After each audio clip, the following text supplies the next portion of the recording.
Hello my dear student, तो कैसे हो आप सभी लोग और कैसी चल रही है आप लोगों की बोर्ड एग्जाम की तैयारी। जितने भी स्टूडेंट भैया क्लास 10 में 2026 बोर्ड में यूपी बोर्ड का पेपर देने वाले हैं और 18 फरवरी को आप लोगों का है हिंदी का पेपर। ठीक है, 18 फरवरी को आप लोग हिंदी का पेपर देने वाले हो। बहुत सारे स्टूडेंट को डर लग रहा है ना, ये वीडियो देखने के बाद आप हिंदी में 95% मार्क्स जरूर लाओगे क्योंकि ये बहुत ज्यादा स्पेशल वीडियो है। पूरी हिंदी का ये आज का बहुत ज्यादा स्पेशल वीडियो है। ठीक है, तो जितने भी स्टूडेंट भैया बोर्ड परीक्षा 2026 में क्लास 10 हिंदी का पेपर देने वाले हैं, तो ये है भैया पूरी किताब में, ठीक है, आपकी पूरी किताब में से सबसे ज्यादा पूछे जाने वाले प्रश्न। ठीक है, सबसे ज्यादा जो पूछा गया है, साथ में मैं आपको ट्रिक भी बताऊंगा। ठीक है, जो बोर्ड एग्जाम के लिए बहुत बेहतरीन ट्रिक है। ठीक है, गद्यांश पद्यांश जीवन परिचय निबंध सबका ट्रिक बताएंगे। ठीक है, तो सबसे ज्यादा पूछे जाने वाले पूरी किताब के बहुविकल्पीय प्रश्न मैं आपको बताऊंगा ताकि आपका 20 में 20 नंबर भैया पक्का हो जाए। बिल्कुल 20 में 20 नंबर पक्का हो जाए। निबंध बताऊंगा, पत्र लेखन बताऊंगा, आपका 7 नंबर का निबंध, 4 नंबर, ये 11 नंबर आपका ये पक्का हो जाएगा। मतलब एक ही वीडियो में पूरी हिंदी खत्म करा देंगे। ठीक है, गद्यांश पद्यांश बहुत इंपॉर्टेंट जो है 6+6 यानी कि 12 नंबर पक्का हो जाएगा। जीवन परिचय यानी कि 10 नंबर पक्का हो गया। इस वीडियो में आपका पूरा हिंदी खत्म हो जाएगा, आपका हिंदी में कुछ नहीं बचेगा। और वही बताएंगे जो 18 फरवरी पेपर में भैया छपेगा, एकदम 1,00,000% यही छपेगा जो इस वीडियो में बताएंगे। ठीक है, ये बहुत वायरल क्लास है और इसमें जितने भी क्वेश्चन आपको तैयार करके ही 18 फरवरी को पेपर देने जाना है। 18 फरवरी से पहले आप ये वीडियो पूरा देख लेना और पीडीएफ भी दे देंगे आप लोगों को, पीडीएफ भी दे देंगे, टेंशन मत लेना, क्योंकि हम लोगों को भैया 100 में 100 नंबर फोड़ना है। 100 में 100 नंबर बिल्कुल फोड़ के आना है, एक भी नंबर छोड़कर नहीं आना है। तो आज की इस वीडियो को सबसे पहले लाइक कर दो, शेयर कर दो और चैनल को भी सब्सक्राइब कर लेना, क्योंकि हम लोग सबसे पहले शुरू करेंगे हिंदी के बहुविकल्पीय प्रश्न से जो बोर्ड एग्जाम के लिए बहुत ज्यादा स्पेशल है। तो चलो हम लोग शुरू करते हैं हिंदी के इंपॉर्टेंट ऑब्जेक्टिव क्वेश्चन से। तो मेरे प्यारे स्टूडेंट हम लोग शुरू करते हैं सबसे पहले मेरे प्यारे स्टूडेंट बहुविकल्पीय प्रश्न से। ठीक है, सबसे पहले हम लोग एमसीक्यू ऑब्जेक्टिव क्वेश्चन देखेंगे जो भैया 18 फरवरी हिंदी पेपर में 100% आएगा। 18 फरवरी को आप लोगों का हिंदी का पेपर है। जो ऑब्जेक्टिव बताऊंगा 20 में 20 नंबर आपका पक्का हो जाएगा, एक भी नंबर आप छोड़कर नहीं आओगे, क्योंकि ये वो ऑब्जेक्टिव है जो हर साल पेपर में आता है। ऐसा कोई साल नहीं कि ये ना आया हो, तो हर साल आता है और 2026 में पूरा पेपर यहीं से छपेगा। ठीक है, जो जो बताएंगे सारा बोर्ड एग्जाम में आएगा। सबसे पहले बहुविकल्पीय प्रश्न पढ़ाएंगे, गद्यांश पद्यांश जीवन परिचय निबंध पत्र। आज ही आपका पूरा हिंदी भैया खत्म हो जाएगा और आप लोग हिंदी में 95% मार्क्स लाओगे। तो भैया बहुत ध्यान से देखना, क्योंकि हम लोग सारे महत्वपूर्ण प्रश्न आज ही करने वाले हैं। तो हम लोग एक एक क्वेश्चन से शुरुआत करेंगे। ये क्वेश्चन आप लोगों ने देखा होगा, हर बार आता है, हर साल आता है, हर मॉडल पेपर सेट में आता है, हर वायरल पेपर में आता है। तो तैयार कर लेना कि शुक्ल युग की कालावधि है, जो शुक्ल युग है वो कब से कब तक माना जाता है। कहने का मतलब है जैसे किसी का जन्म हुआ और मृत्यु के बीच का समय, उसे हम लोग कलावधि कहते हैं। ठीक है, कलावधि। जैसे किसी का जन्म हुआ 1950 में और मृत्यु हो गया 2015 में, तो इनके बीच का जो समय है उसे कलावधि कहते हैं। ठीक है, समझ में आया। तो अगर शुक्ल युग को देखा जाए तो भैया 1850 से 1900 तक नहीं था, वो था 1900 से 1920 तक भी नहीं था, वो था 1919 से 1938 तक, केवल 19 साल था। ठीक, 19 साल। ठीक है, एंड ये भी नहीं है, तो इसमें हमारा गा वाला ऑप्शन सही है। ठीक है, गा वाला ऑप्शन। अब ओएमआर सीट में क्या रहेगा, मान लो आपको ओएमआर सीट दिया जाएगा, मैं आपको दिखाऊंगा अभी ओएमआर सीट। ठीक है, अभी मैं आपको दिखा दूंगा। देखो ओएमआर सीट में जैसे पहले का 4 ऑप्शन है, ए बी सी डी। अब इसमें हमारा कौन सा सही है, का खा गा ए बी सी डी लिखा रहेगा। ठीक है, तो इसमें हमारा कौन सा सही है, गा वाला। तो आप भैया ब्लैक पेन उठाओ और इसको गा वाले को पूरी तरह से काला कर दो, बस यही है ओएमआर सीट पूरा, बस। ठीक है, तो ये एक क्वेश्चन आपको समझ में आ गया। दूसरे क्वेश्चन हम लोग देखते हैं कि हजारी प्रसाद द्विवेदी का लेखक हैं। इसमें से चारों में से हजारी प्रसाद द्विवेदी किसके लेखक हैं, पानी के प्रचीर का, या आपका बंटी का, या फिर बूंद और समुद्र के, या फिर बाणभट्ट की आत्मकथा। भैया हजारी प्रसाद द्विवेदी की एक बहुत प्रसिद्ध रचना है, वो है बाणभट्ट की आत्मकथा। बहुत बार आया हुआ रचना है बोर्ड एग्जाम में। तो ये हमारा घा वाला ऑप्शन सही है क्वेश्चन नंबर सेकंड का। ये क्वेश्चन आपको ऐसे तैयार करना है जैसे बोर्ड एग्जाम का पेपर आप लोग सॉल्व करते हो। ठीक है, तो ये 2 क्वेश्चन हो चुके हैं। हम लोग पीडीएफ भी दे देंगे, टेंशन मत लेना। तीसरा है बादल की मृत्यु किसकी रचना है, बहुत वायरल है, एक एक नंबर के क्वेश्चन हैं भैया। बादल की मृत्यु बादल की मृत्यु ये किसकी रचना है, बहुत ज्यादा वायरल है, उपेंद्र नाथ आशक का, या फिर हमारा राम कुमार वर्मा का, या जयशंकर प्रसाद का, या भारतेंद्र हरिश्चंद्र का? जल्दी बताओ, बादल की मृत्यु किसकी रचना है, राम कुमार वर्मा जी का। ठीक है, राम कुमार वर्मा जी का। ये बहुत वायरल क्वेश्चन है, बादल की मृत्यु 18 फरवरी के लिए। तो आपसे बार बार रिक्वेस्ट है, अगर आप महत्वपूर्ण प्रश्न ये सारा 100% कंप्लीट कर लेना। अगला है ये बहुत वायरल, कलम का सिपाही किसकी रचना है, बहुत बार आया हुआ है, कलम का सिपाही। कलम का सिपाही किसकी रचना है? तो देखो कलम क्या है हमारे लिए, कलम क्या है, कलम क्या एक अमृत है, तो अमृत रूपी है। स्टूडेंट के लिए कलम एक अमृत है, जैसे हमारे लिए कलम जो है ना, इस कलम ने लाइफ बदल दिया, तो वैसे ही ये कलम का सिपाही अमृत राय की रचना है, गुलाब राय नहीं, वैद्यनाथ मिश्र नहीं, मुंशी प्रेमचंद नहीं। तो चौथे का वाला ऑप्शन सही है। 4 में 4 नंबर आपका पक्का हो गया, स्क्रीनशॉट ले लो। फिर हम लोग बढ़ते हैं 5वें नंबर क्वेश्चन की। तो अब हम लोग क्वेश्चन नंबर 5 देखते हैं। बहुत ज्यादा वायरल क्वेश्चन है भैया 18 फरवरी के लिए, बिल्कुल वायरल है 18 फरवरी के लिए। बहुत ज्यादा आप लोगों के लिए भैया मेहनत कर रहे हैं। ठीक है, ये सारे क्वेश्चंस मैंने वहां से लिए हैं जो हर साल आता है, बहुत सारे model paper, practice set, viral paper, question bank, 3 से 4 बुक। तो ऐसे मैंने बहुत वायरल क्वेश्चंस लिए हैं, तो बहुत ज्यादा ध्यान से देखना। हिंदी साहित्य का प्रथम मौलिक उपन्यास किससे माना जाता है? देखो प्रथम मौलिक उपन्यास चित्रलेखा है, नहीं। हृदय की परख है, नहीं। अंतिम आकांक्षा, नहीं। परीक्षा गुरु है, गुरु का स्थान कहां होता है? प्रथम होता है। तो प्रथम क्या होता है? गुरु का स्थान, इसलिए हमारा परीक्षा गुरु हो जाएगा। देखो क्वेश्चंस को अगर आप ट्रिक से याद करोगे ना, तो जिंदगी भर याद रहेगा। अब आपको हमेशा याद रहेगा कि प्रथम कौन होता है? गुरु होता है, गुरु का स्थान, तो प्रथम यानी कि परीक्षा गुरु। ठीक है, तो ये हमारा बहुत वायरल है।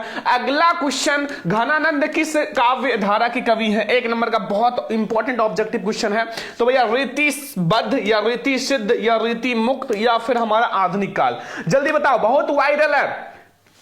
तो रीति मुक्त काव्य धारा के कवि जो घनानंद जी हैं, वो रीति मुक्त काव्य धारा के कवि हैं। ठीक है, ये आपको क्वेश्चंस बिल्कुल याद कर लेना है। 18 फरवरी को पेपर में जाके छाप देना है, एक भी क्वेश्चन छोड़कर नहीं आना है। अगला क्वेश्चन आ जाओ, अगला यानी कि 7वां नंबर क्वेश्चन, निम्न में से प्रयोगवाद की 2 प्रमुख विशेषताएं। देखो अगर 2 प्रमुख विशेषता आएगा, ठीक है, तो आपके ऑप्शंस में रहेंगे जैसे का या खा दोनों। तो यहां आपका का और खा जो है, ये दोनों हमारा है विशेषता, यानी कि घोर वैश्विकता भी है और यथार्थवादी दृष्टिकोण भी है। तो ये दोनों आपके, मतलब ये ऑप्शंस दोनों सही हैं। लेकिन अगर ऐसे क्वेश्चंस आएंगे तो गा वाला लिखा रहेगा ऑप्शन का और खा दोनों। ये तो मैं आपको जानकारी के लिए बता रहा हूं। ठीक है, पेपर में आएगा तो लिखा रहेगा का और खा दोनों ऑप्शंस। ठीक है, तो उस पर टिक लगाना। और ये नहीं है, और नारी के परिवर्तित दृष्टिकोण भी नहीं है। ठीक है, तो ये हमारा का और खा जो है 2 विशेषता है भैया प्रयोगवाद का।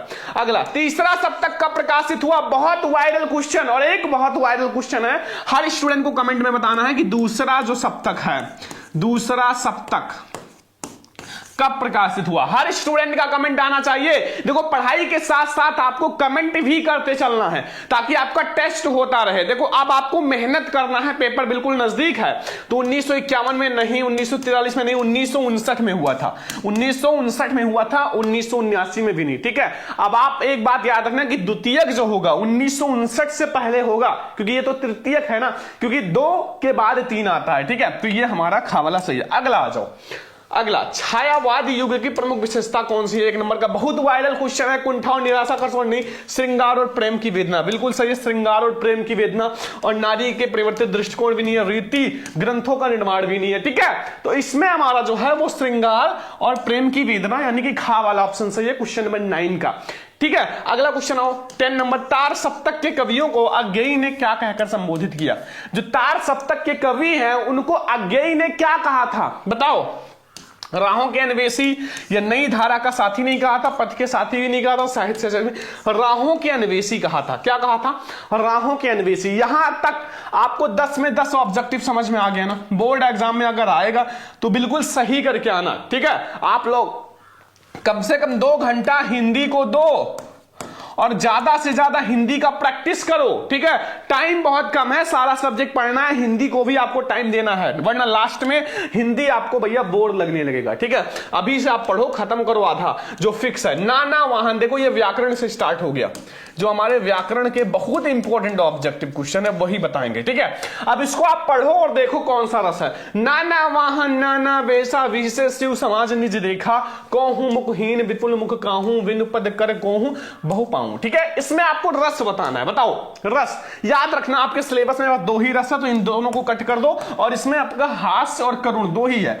तो अगर करुण रस का अस्थाई भाव पूछेगा तो आप लोग याद रखना कि शोक होता है, अस्थाई भाव, ठीक है, क्योंकि ये बहुत ज्यादा आता है। और अगर हास्य रस का पूछेगा, हास्य रस, हास्य का, तो याद रखना कि हास होता है। ये 2 चीज सबसे पहले याद कर लो, ठीक है।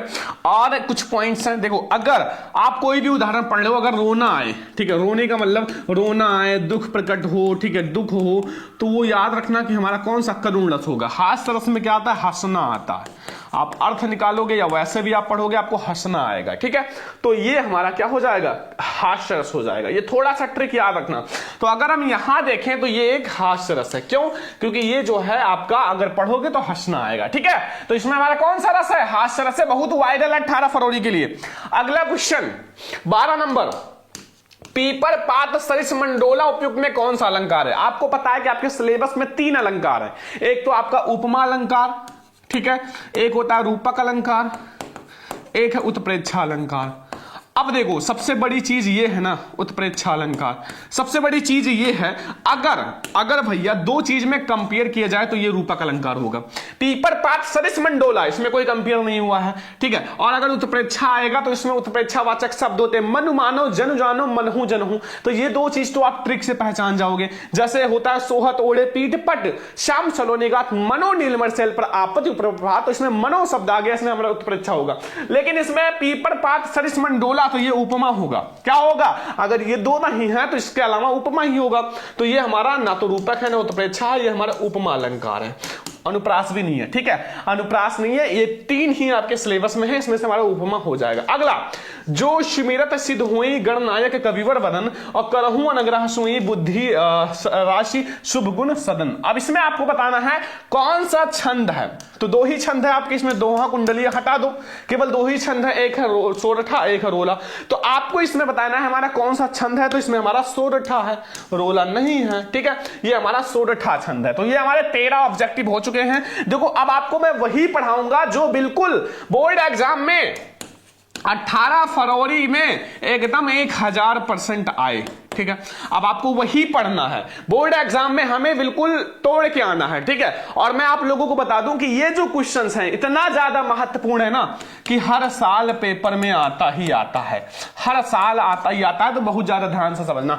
14 नंबर क्वेश्चन ये कह रहा है कि सुमन जल्दी नहीं उठती, तो प्रस्तुत वाक्यांश को भाववाच्य में बदलिए, भाववाच्य में।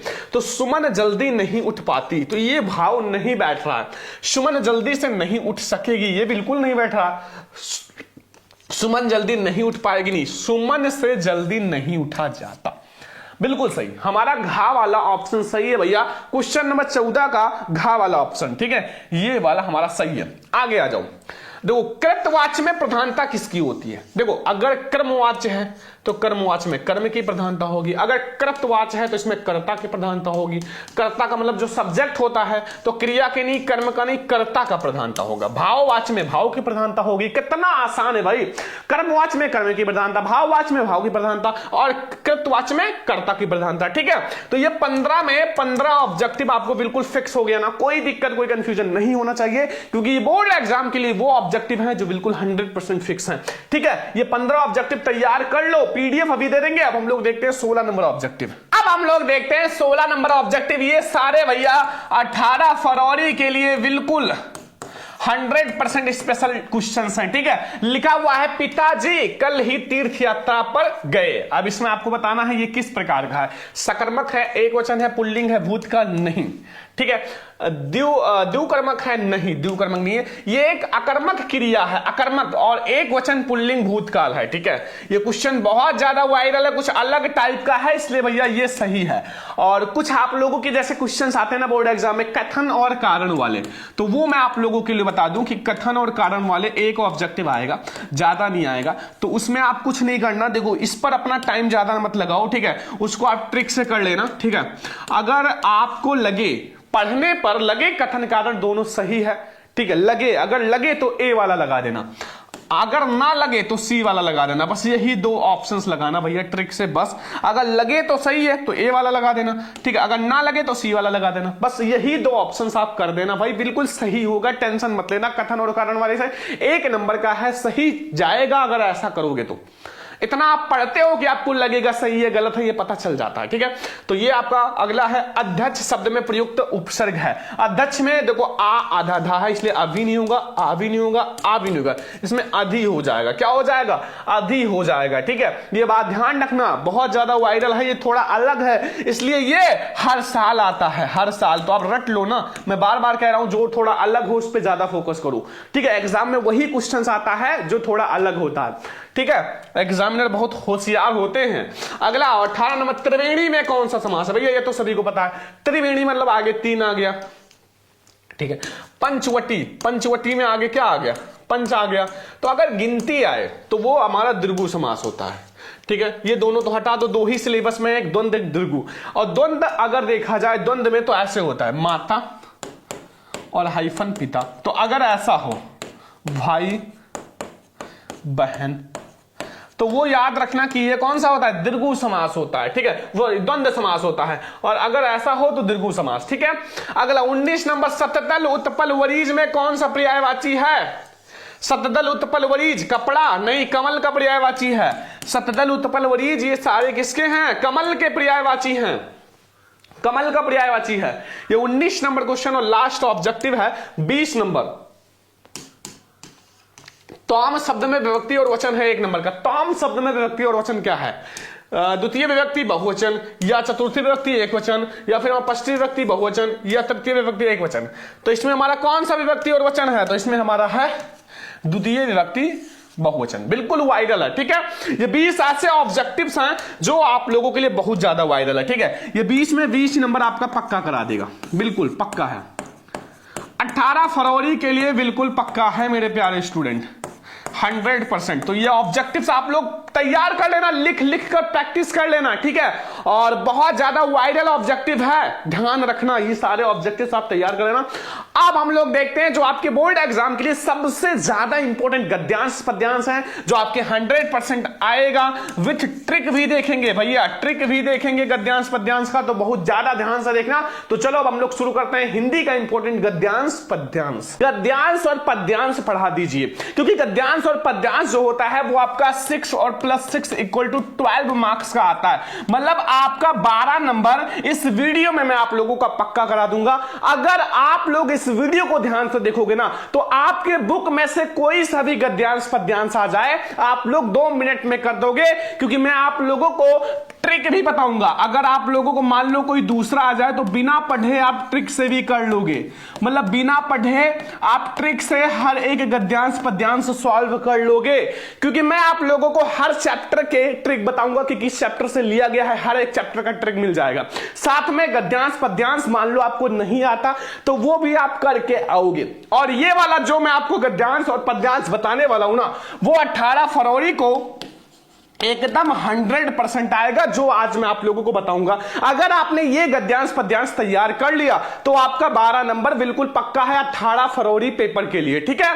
तो आज के इस वीडियो को सभी स्टूडेंट सबसे पहले लाइक कर दो, शेयर कर दो, अगर चैनल पे ना तो सब्सक्राइब भी कर लेना। देखो हर एक चैप्टर, जैसे आपका मित्रता है तो वो बहुत ज्यादा इंपॉर्टेंट है, उसमें आपको बहुत सारी ट्रिक मिल जाएगा, मैं आपको बताऊंगा। जैसे मित्र शब्द मिल जाएगा, संगत मिल जाएगा, विश्वास पात्र मित्र मिल जाएगा, ठीक है, और भी बहुत सारे ट्रिक हैं, तो वो सब मैं आपको अभी वीडियो के लास्ट में बताऊंगा। जैसे ममता में आपको बहुत सारी ट्रिक मिल जाएगा, ममता मिल जाएगा, चूड़ामणि मिल जाएगा, ऐसे आपके बहुत सारे ट्रिक्स हैं, वो मैं आप लोगों को बताऊंगा, ठीक है। तो सबसे पहले हम लोग सॉल्व करेंगे जो आपके बोर्ड एग्जाम 2026 के लिए सबसे ज्यादा महत्वपूर्ण गद्यांश है, ठीक है। देखो मैं आप लोगों को वही गद्यांश बताऊंगा जो आपका 1000% आपके बोर्ड परीक्षा में 18 फरवरी में आने वाला है।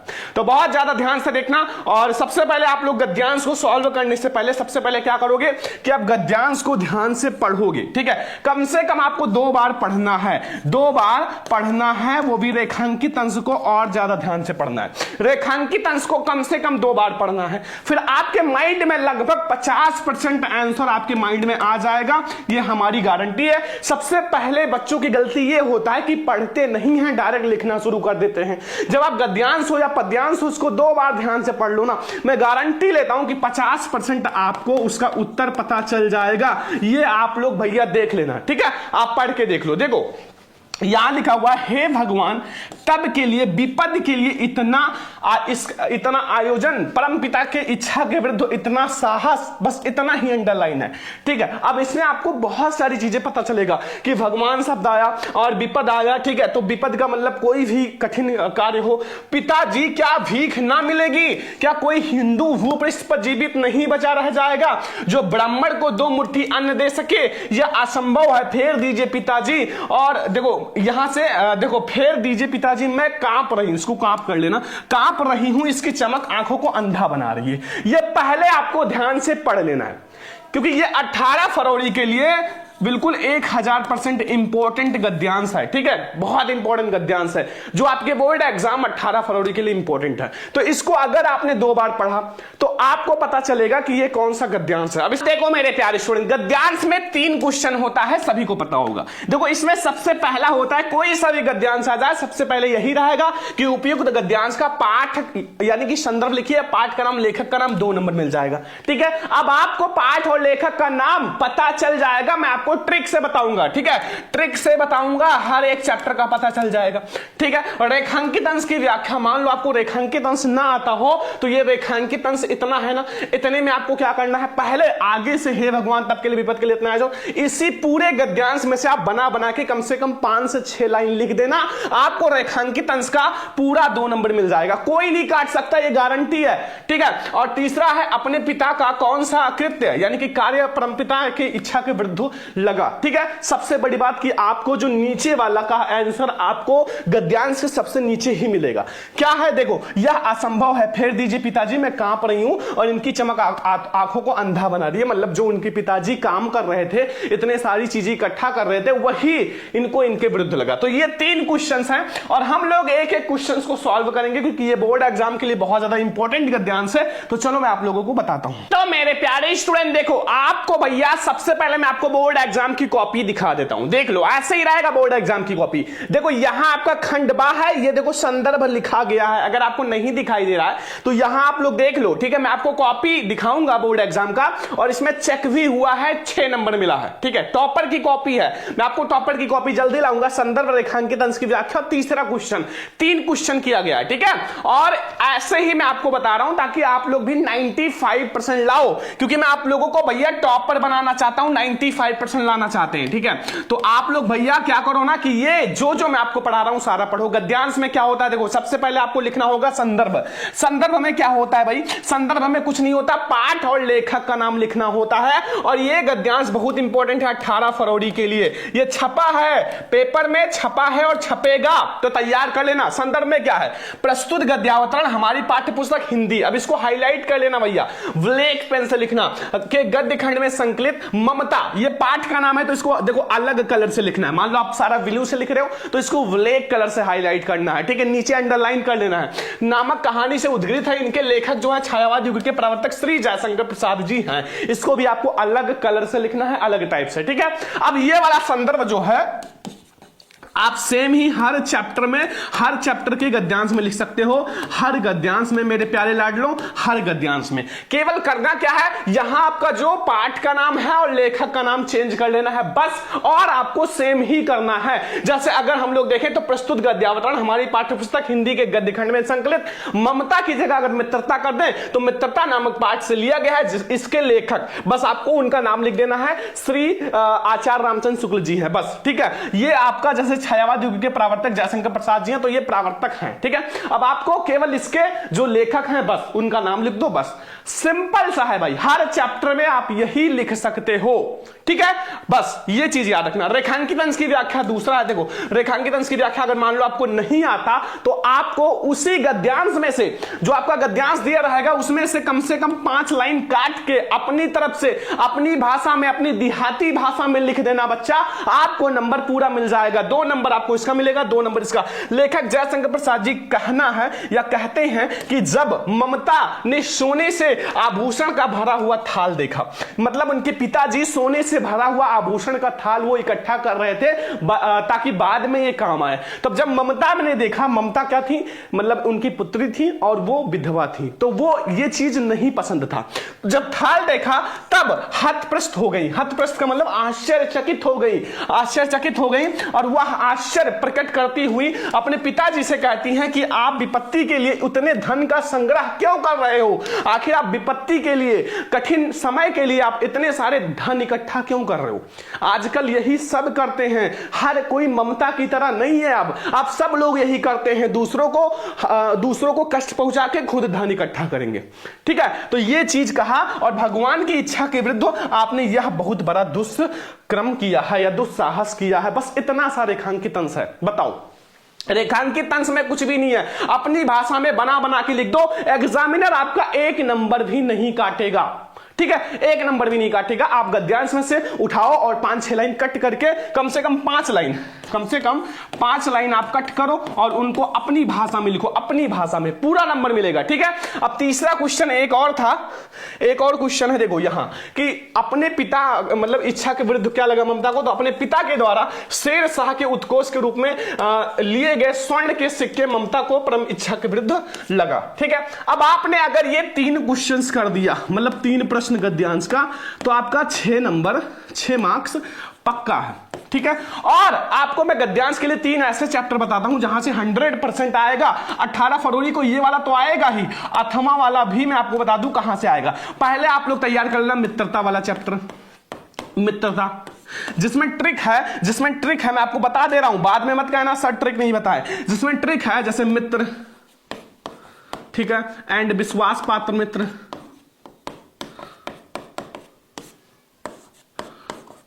विश्वास पात्र मित्र, साथ में इसमें कुसंग एक ट्रिक है, संगति, बस इससे बाहर कुछ भी नहीं आएगा, मतलब अगर मित्रता से आएगा।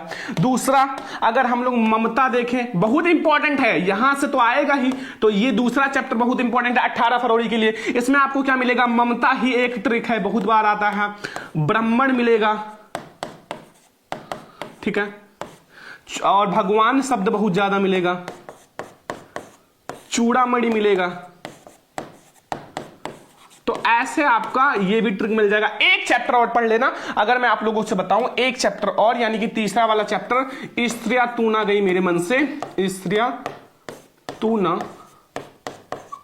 गई मेरे मन से।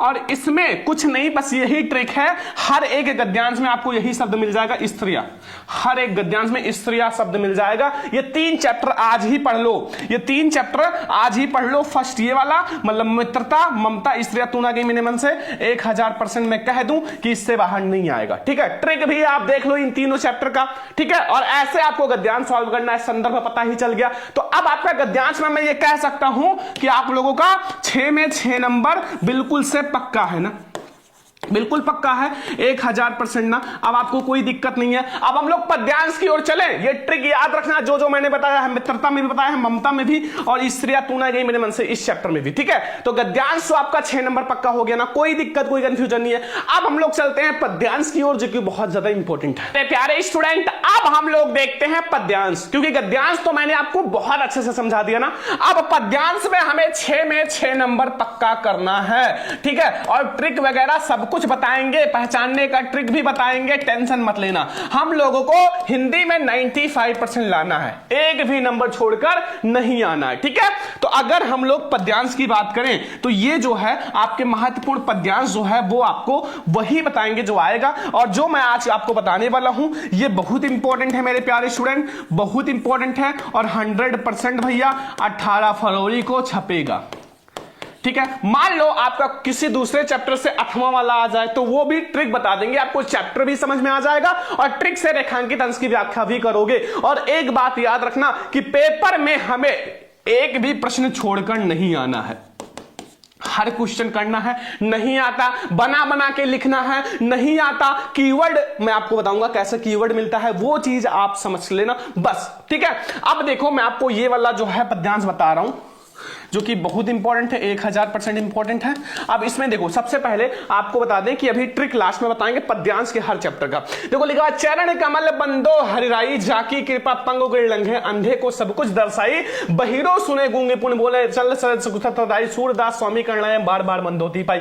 यहां सूरदास शब्द आ गया ना, सूरदास शब्द आ गया। बच्चा बता दो किस चैप्टर से लिया गया है, जल्दी से बताओ ये हमारा किस चैप्टर से लिया गया है, सूरदास वाले जो पद वाला चैप्टर है, ठीक है।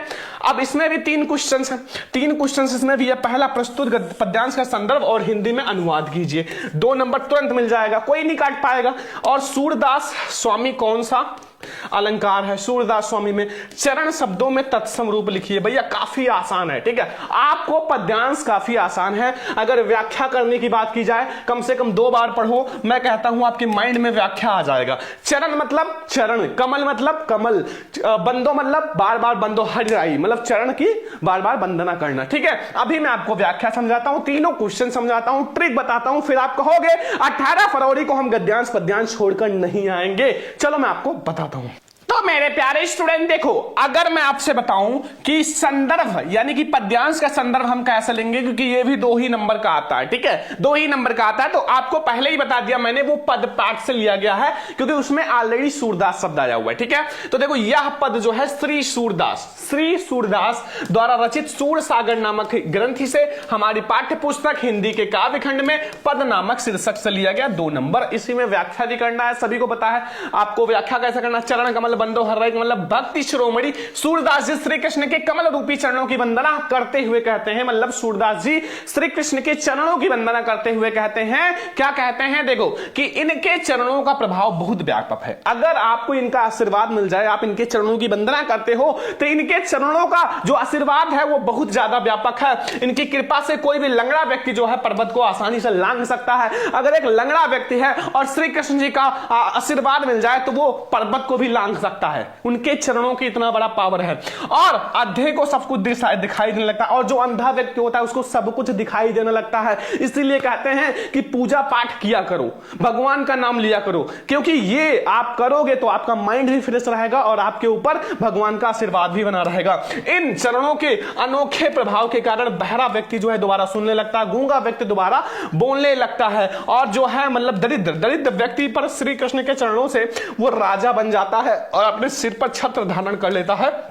और सूरदास जी कहते हैं कि ऐसे दयालु प्रभु श्री कृष्ण के चरणों की वंदना बार बार करनी चाहिए, आपको इनके चरणों की वंदना बार बार करनी चाहिए, बस आपको ये करना है। अब देखो इसमें तीसरा क्वेश्चन क्या था, देखो इसमें था सूरदास में कौन सा अलंकार है, सूरदास स्वामी में कौन सा अलंकार है। देखो सूरदास स्वामी में हमारा अनुप्रास अलंकार है, क्योंकि इसमें सा 2 बार आया हुआ है, यानी कि एक ही वर्ण की आवृत्ति 2 बार हुई है, ठीक है, इसलिए हमारा अनुप्रास अलंकार 2 नंबर। बताओ इसमें कुछ हार्ड है नहीं ना। अगला चरण शब्द का जो होगा चरण होगा, ठीक है, चरण होगा, बस ये भी 2 नंबर आपका पक्का हो गया, मतलब आपका 6 नंबर पक्का हो गया, ठीक है, 6 नंबर पक्का हो गया। संदर्भ आप सेम ही सब में लिख सकते हो, केवल कवि का नाम बदलना है और पाठ का नाम बदलना है, बस, ठीक है। और उसमें भी अब देखो ट्रिक मैं आपको बताता हूं कि पद्यांश में कौन कौन सा ट्रिक है। पद्यांश में अगर हम पहचानने की ट्रिक देखें भैया, पद्यांश में ट्रिक तो मैं आपको बता दूं, सबसे पहले इनके जो चैप्टर्स हैं वो कौन कौन से पढ़ना है उनका ट्रिक। पहला आप लोगों के लिए जो सबसे ज्यादा इंपॉर्टेंट है पद वाला चैप्टर, जिसमें अगर हम ट्रिक की बात करें मेरे प्यारे स्टूडेंट तो सभी को पता है इसमें क्या आता है शब्द, इसमें बार बार आपका आता है सूरदास। सूरदास इनका हर एक मतलब उसमें है, ठीक है, सूरदास हर एक मतलब इनके पद्यांश में है, ठीक है। मैया आता है, ठीक है, एंड उद्धव आता है, ठीक है, बस इतना आपको ज्यादा नहीं बताएंगे, ठीक है, बस इतना ही आप समझे रहना बस, ठीक है। और अगर हम तुलसीदास जी का देखें, मतलब धनुष भंग वन पथ पर, धनुष भंग बहुत इंपॉर्टेंट है, जो बता रहे हैं वन पथ पर जो चैप्टर इंपॉर्टेंट है वही मैं आपको बता रहा हूं। इसमें एक ही ट्रिक याद रखना कि इनके हर एक पद में तुलसी शब्द आता है, तुलसी शब्द आता है, ठीक है। और भी ट्रिक मैं आप लोगों के लिए लाऊंगा, ठीक है। और फिर अगला चैप्टर जो है, अगला है जो आप लोगों का बिहारी लाल जी का, ठीक है, मतलब भक्ति नीति। देखो आपके जितने भी मतलब पद्यांश है वो 4 लाइन 5 लाइन 8 लाइन में है, लेकिन इसमें जो है जितने भी पद्यांश है वो 2 लाइन में है। ये बात ध्यान रखना, 2 लाइन में है और ये आपको कोई ना कोई ज्ञान ही देंगे। और इसमें बढ़त बढ़त शब्द आता है, जैसे एक इंपॉर्टेंट है बढ़त बढ़त संपत्ति चलिलू, ठीक है। और भी ट्रिक है वो मैं आप लोगों को बताऊंगा। वैसे जो इंपॉर्टेंट चैप्टर 18 फरवरी के लिए वो मैं आप लोगों को बता रहा हूं। अब एक और याद रखना, स्वदेश प्रेम, स्वदेश प्रेम, इसमें भैया स्वदेश बहुत शब्द आता है, स्वदेश, अतुलनीय, बस इतना याद रखना बस, ठीक है। तो ये जो हमारे बहुत इंपॉर्टेंट हैं वो मैं आप लोगों को बताया 18 फरवरी के लिए, पद, धनुष भंग पर, भक्ति नीति, स्वदेश प्रेम, इन 4 पार्ट के बाहर कुछ नहीं आएगा। और ये वाला जो मैंने पद्यांश बताया है वो बहुत ज्यादा इंपॉर्टेंट है, तो आप लोगों के लिए मैंने आज भैया पढ़ा दिया वो गद्यांश पद्यांश जो आप लोगों का 18 फरवरी में बिल्कुल 1000% आएगा। आज की इस वीडियो को भैया ज्यादा से ज्यादा लाइक करना। जितने बच्चे हमें अगर इंस्टाग्राम पे फॉलो नहीं किए हैं बच्चों, फॉलो कर लो। आप लोगों को बता देता हूं इंस्टाग्राम आईडी सभी स्टूडेंट फॉलो करना, इंस्टाग्राम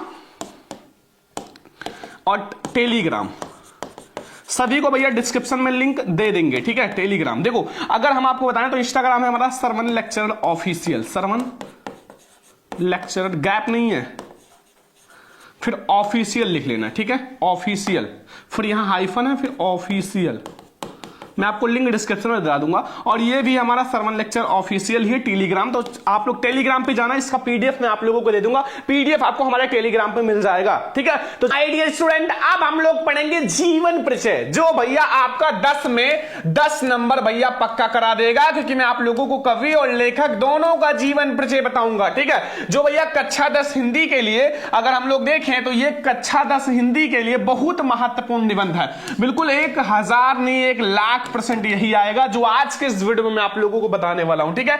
ये 18 फरवरी को आपका हिंदी का पेपर है, बिल्कुल आपका 1000% फिक्स है कि यही आएगा, ठीक है। तो 5 ऐसे निबंध हैं जो आपको पढ़ना है बोर्ड एग्जाम देने से पहले, 18 फरवरी से पहले, साथ में आपको निबंध लिखना भी बताऊंगा, ठीक है। तो पहला आप लोगों का बहुत इंपॉर्टेंट है आचार्य रामचंद्र शुक्ल जी का, भैया ये दोनों जो हमारा है जयशंकर प्रसाद, आचार्य रामचंद्र शुक्ल, ये लेखक हैं। और इनमें से मतलब एकदम 1000% फिक्स होता है कि दोनों आता है, लिखना एक ही होता है, ठीक है। आचार्य रामचंद्र शुक्ल हर साल आया हुआ है, एंड आपका जयशंकर प्रसाद जी का हर साल आता है, ठीक है। साथ में रचना भी तैयार कर लेना, रचना लिखना कैसे है अभी मैं आप लोगों को बताऊंगा। सबसे पहले ये समझ लो 5 हमारे सबसे महत्वपूर्ण जीवन परिचय जो बिल्कुल 100% आएगा बोर्ड परीक्षा 2026 18 फरवरी में, ठीक है।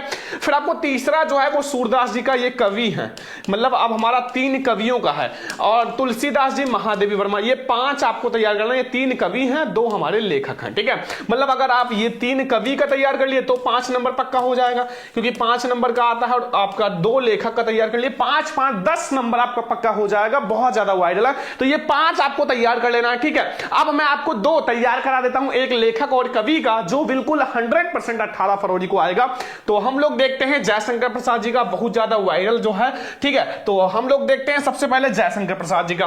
तो जयशंकर प्रसाद जी का हम लोग देखेंगे जीवन परिचय। देखो बोर्ड एग्जाम में जीवन परिचय लिखने से पहले आप ऊपर छोटा सा संक्षिप्त जीवन परिचय हेडिंग डाल देना, संक्षिप्त जीवन परिचय। संक्षिप्त जीवन परिचय में क्या होता है, बस 6 पॉइंट याद रखना है। संक्षिप्त जीवन परिचय आप हेडिंग डाल के लिख देना, इसमें नाम, जन्म, मृत्यु, पिता का नाम, माता का नाम, रचना, 5 से 6 चीजें आप लिख देना ऊपर, क्योंकि एग्जामिनर भैया वही को देख के और आपको पूरा नंबर दे देता है, ठीक है। तो आप 5 से 6 पॉइंट लिख देना जरूरी होता है। फिर आप यहां हेडिंग डालना जीवन परिचय। तो हम लोग लिख रहे हैं जयशंकर प्रसाद जी का, बिल्कुल 18 फरवरी में छपने वाला बिल्कुल 18 फरवरी में छपेगा। देखो लिखा हुआ है जयशंकर प्रसाद का जन्म काशी में सुंगनी सन 1889 ईस्वी में हुआ था। ठीक है, आप अपने लैंग्वेज में भी लिख सकते हो कि जयशंकर प्रसाद जी का जन्म 1889 में हुआ था, शॉर्ट में भी लिख सकते हो, मैं अपने मतलब भाषा में बहुत आसान तरीके से बता रहा हूं। ठीक है, और इनके पिता का नाम देवी प्रसाद साहू तथा आपका जो है नाम से प्रचलित वैश्य परिवार में हुआ था। इनका जो जन्म है वो वैश्य परिवार में हुआ था। इनके परिवार का मुख्य व्यापार जो था वो तंबाकू का था। किसका था? तंबाकू। इनका परिवार का जो मुख्य व्यापार था वो तंबाकू का था। और इनके युवा अवस्था में इनके पिता का स्वर्गवास हो गया। जब इनका युवा अवस्था था, मतलब जब युवा अवस्था में आए तो इनके पिताजी का क्या हुआ? स्वर्गवास हो गया था। ठीक है, बहुत वायरल है। और उनके 4 वर्ष बाद ही इनके माता का भी देहांत हो गया। मतलब उनके 4 वर्ष बाद ही उनके माता का भी देहांत हो गया। मतलब पिता का देहांत होने के बाद 4 वर्ष बाद माता का भी देहांत हो गया।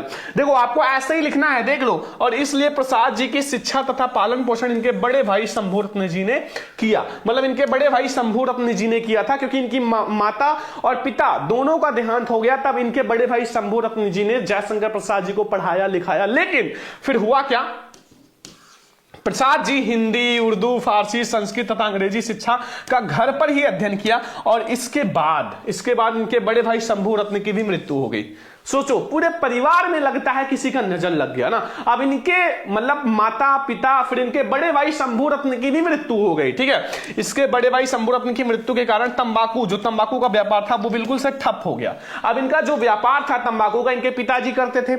इनके पिताजी का जब देहांत हो गया, इनके मतलब बड़े भाई करते थे, बड़े भाई का भी देहांत हो गया, तो इनका जो व्यापार था तंबाकू का वो बिल्कुल से खत्म हो गया, ठप हो गया।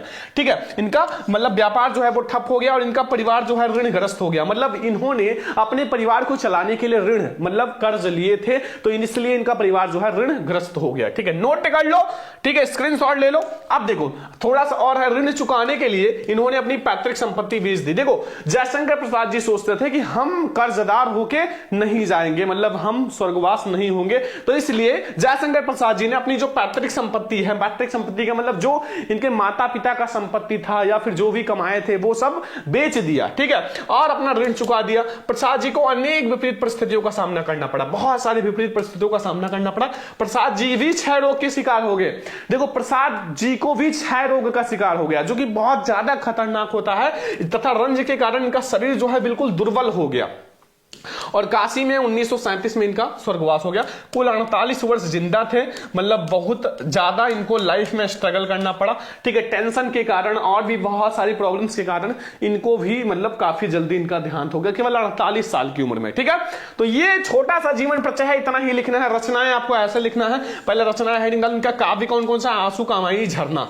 ठीक है, अगर ऐसे लिखोगे तो ज्यादा नंबर अच्छा मिलेगा, पूरा नंबर 2 में 2 मिल जाएगा। और साथ में आपको बता दें कि ऐसे लिखोगे तो आपको याद भी रहेगा बहुत सारी रचना है। ठीक है, दूसरा इनका उपन्यास है इरावती तितली, बहुत वायरल है। तीसरा कहानी इनका आंधी है, इंद्रजाल है, छाया है। ठीक है, और नाटक जो है वो है चंद्रगुप्त स्कंदगुप्त। ठीक है, तो ये है इनके बहुत फेमस रचनाएं और इनका जीवन परिचय। अगर ऐसे लिखोगे तो आपको एग्जामिनर भैया 5 में 5 नंबर देगा।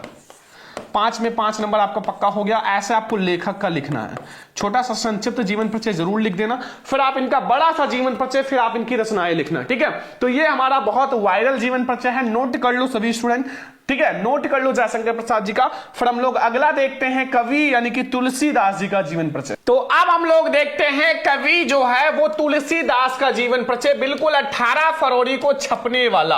भैया ये जीवन परिचय भैया 1,00,000% फिक्स है कि 18 फरवरी को छपेगा, वो भी सेकंड नंबर पे। जाके देख लेना, 3 जीवन परिचय में सेकंड नंबर पे आपको तुलसीदास जी का जीवन परिचय मिलेगा। ठीक है, देखो ये बहुत वायरल जीवन परिचय है। पहले आप छोटा सा संक्षिप्त जीवन परिचय हेडिंग डाल के लिख देना, फिर आप यहां से डायरेक्टली आप जीवन परिचय भी लिख सकते हो, कोई दिक्कत नहीं है। ठीक है, देखो गोस्वामी तुलसीदास जी का जन्म जो है सन 1532 ईस्वी, अगर संवत पूछा जाए तो 1589। ठीक है, संवत अलग होता है, ईस्वी अलग होता है। को बांदा जिले के राजापुर गांव में माना जाता है। कुछ विद्वान इनका जन्म जो है एटा जिले के सोरो नामक स्थान को मानते हैं। किसको मानते हैं? सोरो नामक स्थान को। कुछ विद्वान जो है वो इनका जन्म सोरो नामक स्थान को मानते हैं। ठीक है, ये याद रखना, बहुत वायरल है।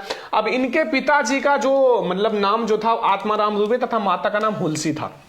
मतलब जो पिताजी थे उनका नाम आत्माराम दुबे तथा इनका जो मतलब माता का नाम वो हुलसी था। ठीक है, इनका जन्म जो है अभुक्त मूल नक्षत्र मतलब कुछ खराब समय, जैसे नक्षत्र होता है ना, कहते हैं ना कि आज मतलब इस नक्षत्र में ना पैदा होना चाहिए, ठीक है। तो नक्षत्र होने के कारण इनके पिता और माता जी ने इन्हें बाल्य अवस्था में ही त्याग दिया था। मतलब इनके माता और पिताजी ने इनको बाल्य अवस्था मतलब जब ये बचपन में थे, जब पैदा हुए थे तभी इनको त्याग दिए थे, ठीक है। और इनको बचपन में ही अनेक कष्टों का सामना करना पड़ा, मतलब बचपन में ही बहुत सारे कष्टों का सामना करना पड़ा। सोचो कोई बच्चा अगर पैदा हुआ हो और बिल्कुल छोटा सा हो और उनके माता पिता उनको त्याग दें तो बताओ वो कैसा रहेगा, बहुत ज्यादा प्रॉब्लम होगा ना। तो ऐसे ही और लेकिन इसके बाद क्या, प्रसिद्ध संत नरिहर दास ने मतलब इनका पालन पोषण किया और ज्ञान भक्ति की शिक्षा प्रदान किया, ठीक है। तुलसीदास जी वेद वेदांग दर्शन इतिहास पुराण आदि में निपुण हो गए थे। एंड इनका जो है विवाह पंडित दीनबंधु पाठक पुत्री रत्नावली से हुआ था। इनका जो विवाह है रत्नावली से हुआ था। इनका पत्नी का नाम क्या था, रत्नावली था। याद रखो ये सब बहुत इंपॉर्टेंट जीवन परिचय हैं, ठीक है। एंड इन्हें अपनी पत्नी से अत्यधिक प्रेम था, मतलब बहुत ज्यादा प्यार करते थे अपनी पत्नी से, लेकिन इनकी पत्नी के डांट के कारण तुलसीदास जी संसारिक मोह माया को विरक्त कर दिया। एक बार तुलसीदास जी को इनकी पत्नी ने डांट दिया था, क्यों? क्योंकि एक बार बिना बताए तुलसीदास जी को इनकी पत्नी ससुराल चली गई थी, अपने घर मायके, ठीक है, सॉरी मायके। तो वहां क्या हुआ कि ये मतलब रात में मतलब आंधी वगैरह चल रहा था, पानी वगैरह, तो उसी में तुलसीदास जी पहुंच गए। अब पहुंच गए तो भाई इनकी पत्नी को बहुत गुस्सा लगा, फिर इन्होंने डांट दिया। तो डांटने के कारण मतलब जो तुलसीदास जी हैं वो बिल्कुल से कहते हैं ना कि अंदर से टूट गए और वो सारे मोह माया को त्याग दिया। और वो क्या किए, मतलब ये संसारिक मोह माया को त्याग करके श्री राम भाव जागृत हो उठा। श्री राम के भाव जागृत हो उठा और उन्हीं में बिल्कुल लीन हो गए। और 1574 में इन्होंने सर्वश्रेष्ठ महाकाव्य रामचरितमानस की रचना की। बहुत प्रसिद्ध महाकाव्य है रामचरितमानस की रचना की। इनकी मृत्यु सन 1623 ईस्वी में हुआ था, लगभग 1623 ईस्वी में।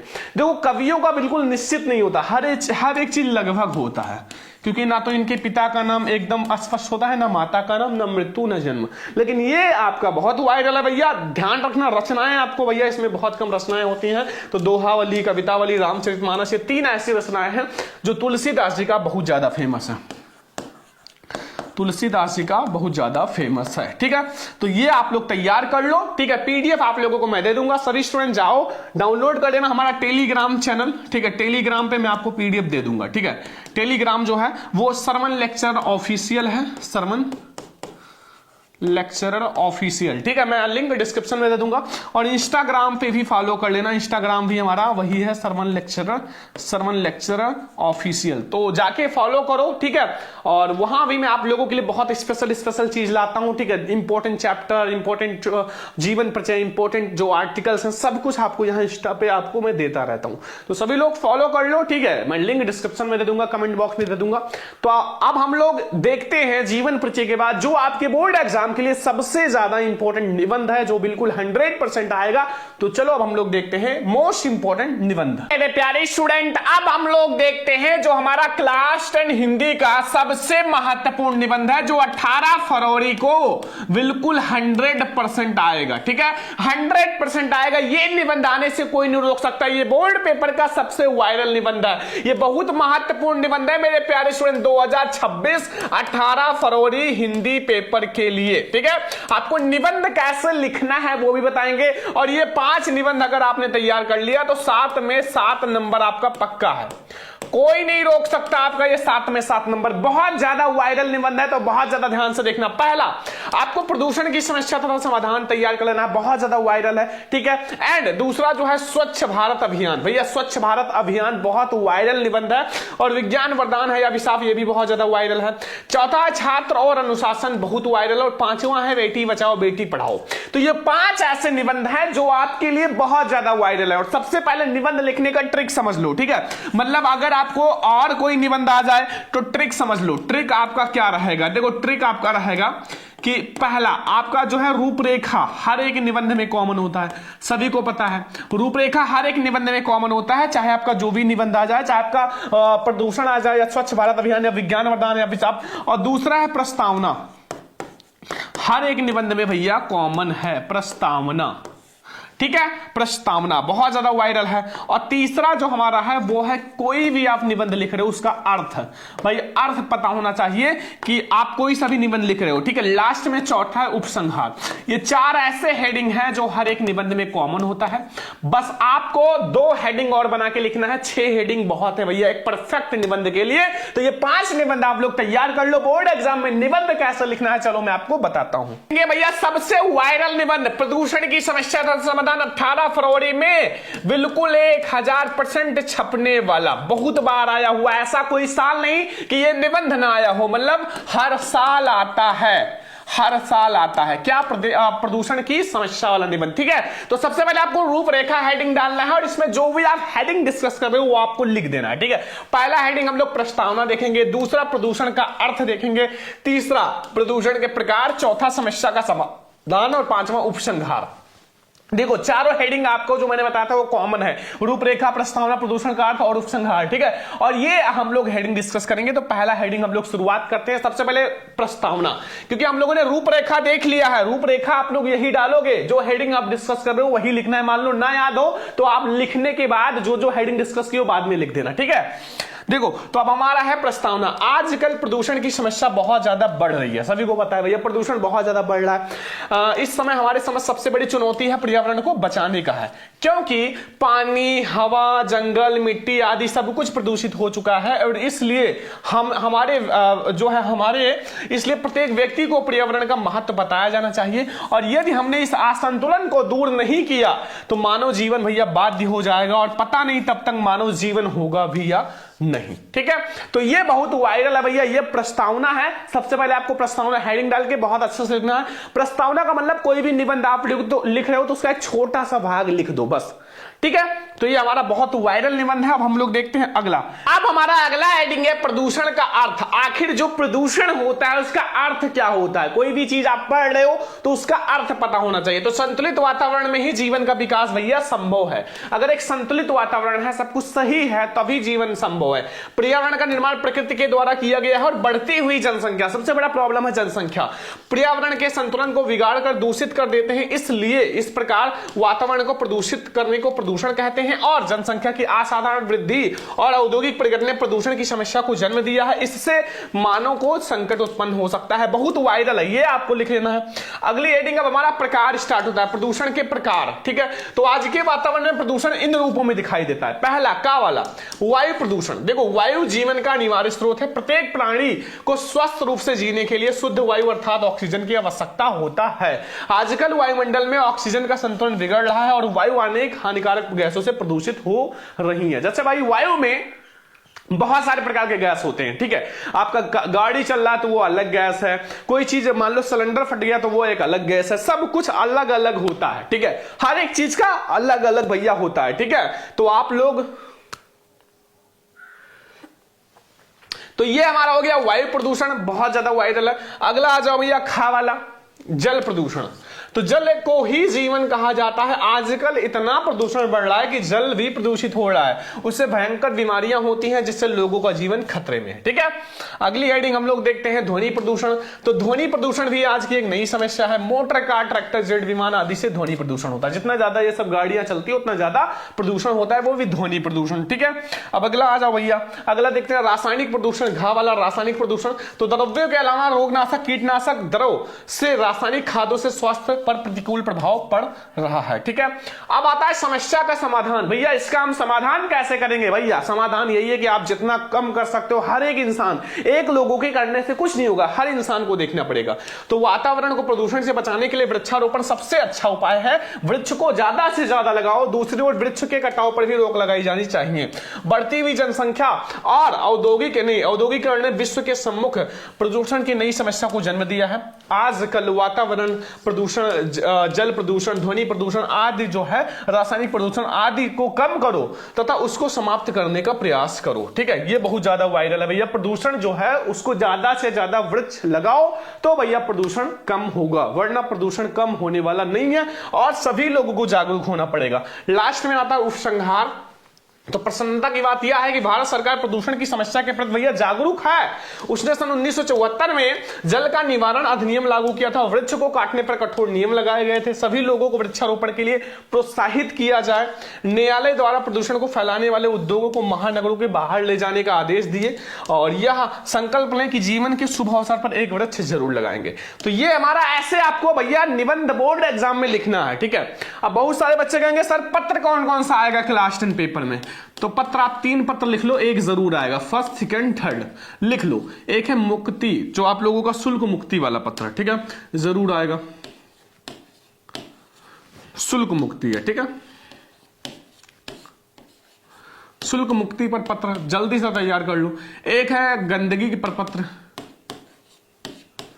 गंदगी पर पत्र, बिजली पर भी पत्र तैयार करना। एक मित्र पर पत्र, मित्र का मतलब है कि बर्थडे पर बुला रहे हो या फिर आप मित्र को कहीं टहलाने ले जा रहे हो, कुछ भी आ जाए मित्र से रिलेटेड, तो आपको ये 3 पत्र तैयार कर लेना है, आपका पत्र बिल्कुल पक्का हो जाएगा। ये मैं आपको पढ़ा दूंगा अगली क्लास में, ये बहुत वायरल पत्र है, ठीक है।